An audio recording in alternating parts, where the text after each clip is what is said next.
Let's stick with matters global now and catch up with Michael Shoebridge, who's the Director of Defence and Strategy at the Australian Strategic Policy Institute. I sometimes get the Greens politician and the Strategic Institute boss mixed up, which can't be too flattering at times, Michael, I'm sorry.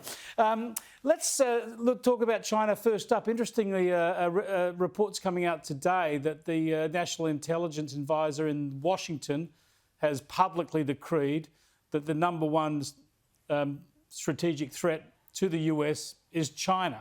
That doesn't surprise anybody, I suppose, but it's blatant and it's public. Well, I think it shows a whole lot of continuity with the Trump administration, but it also connects to what you were just talking about. I think part of what Biden is doing with the withdrawal from Afghanistan is to make a very symbolic statement that the dominant counter-terrorism era that began at 9/11, 2001 has ended, and we're in the new era of strategic competition with China. And that's certainly supported by his head intelligence chief. Yeah, now I want to bring you back to some of the implications of that in Australia too. We've talked before about the links between Australian universities and Chinese organisations and government crackdowns on that.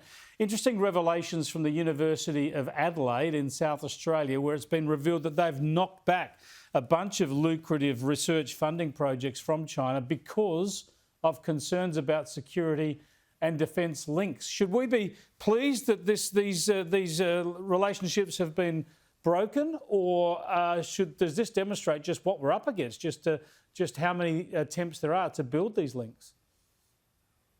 Well, a bit of both, but looking at what the University of Adelaide said no to, I thought really if they ever were thinking of saying yes, then they fundamentally misunderstood their role as a university in Australia. Some of the things they said no to were partnerships with Chinese outfits that had secure defence labs, cleared personnel and research facilities, including an example with a link to China's nuclear weapons program.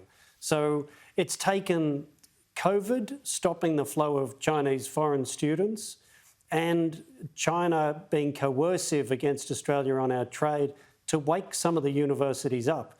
It's good news they've woken up, but gosh, it took quite a set of things to have that happen. Yeah, it's quite alarming actually, just how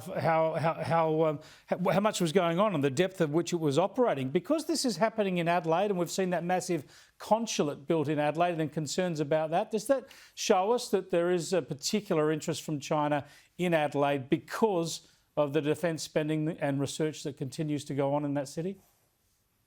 Well, Chris, I think you're right to draw that out because I think it's one of the drivers for the University of Adelaide's now much clearer thinking.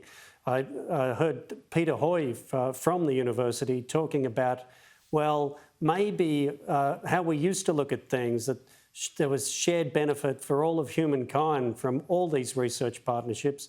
The world's changed. Well, I'm glad he's noticed the world's changed because it has. And Adelaide is the centre of multi-billion-dollar defence research investments around submarines and surface ships. The university's smart to see that maybe its future is connecting to that and supporting that and not taking dodgy money to advance Chinese weapons programs. Can't disagree with that. Thanks for joining us again, Michael. Thanks very much, Chris.